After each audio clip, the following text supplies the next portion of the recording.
All right, so wow, today's like a pretty amazing event. I've been telling a few people this is probably the only project that I worked on from start to finish, and that's almost a 13-year process, and it's been involved a lot of people, and I wish I could thank everybody today, but you will be here until 2 o'clock this afternoon if I included everybody. We're so excited to be here today to celebrate the opening of Soscol Junction, Route 29, 221, and the Soscol Ferry Road Intersection Improvement Project.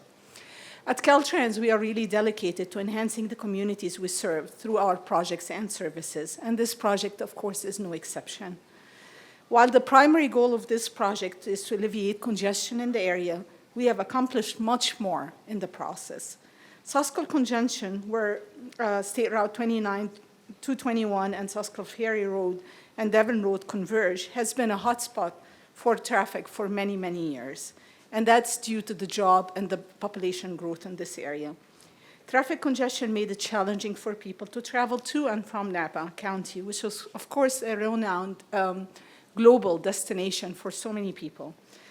By widening State Route 12 through Jameson Canyon Road a decade ago, we were able to alleviate some of the inter-county congestion. Now, with this project, we solved the bottleneck here at Soscol Junction. A maintenance facility, a Vine Trail project, and now the Soscol Junction. So I really want to thank staff because that's a heavy workload, and especially when you come in and out of the middle, Grant, very good job. And Kate, thank you for bringing it all together and going through all the adventures and fun that happens when you're taking on multi-million-dollar projects. So I do thank everyone here. I also want to thank the funding sources that have already been mentioned, California Transportation Commission, the MTC, and of course Caltrans. But in another sense, I also want to thank the jurisdictions within Napa Valley, because one of the ways we finance this project is that everybody agreed to kind of defer getting their share of STIP funds for a number of years so that we could bring it all forward and finance this project. And it's that kind of collaboration and cooperation that is how we make things happen. So I'm going to go back in time for a minute. 10 years ago or more, this project was called the Soscol Flyover. Do y'all remember that? It would have been a one-directional flyover, southbound 221 to about southbound 29. It would have been much taller.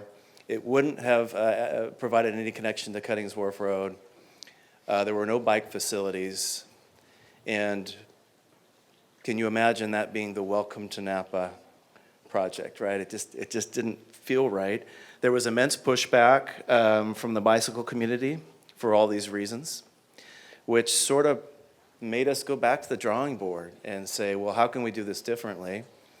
We had to do that, and then I'll go out and find a whole lot more money, because doing it right cost a lot more. Can we all agree it was worth the wait? Well, I don't know.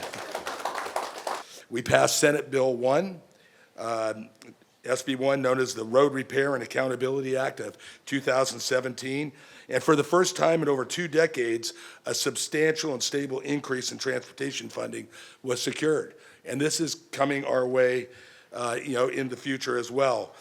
They provided over $20 million towards this project. SB 1 invests $5.4 billion annually for multimodal transportation throughout the state and to make our highways and streets safer for vehicles, bicyclists, and pedestrians. And I would like to acknowledge and thank Caltrans for their continued support to help build projects like this. And whenever a community, a larger community, can come together and prioritize a project, because there is no end to the number of projects that people want, that we need, and that should be built.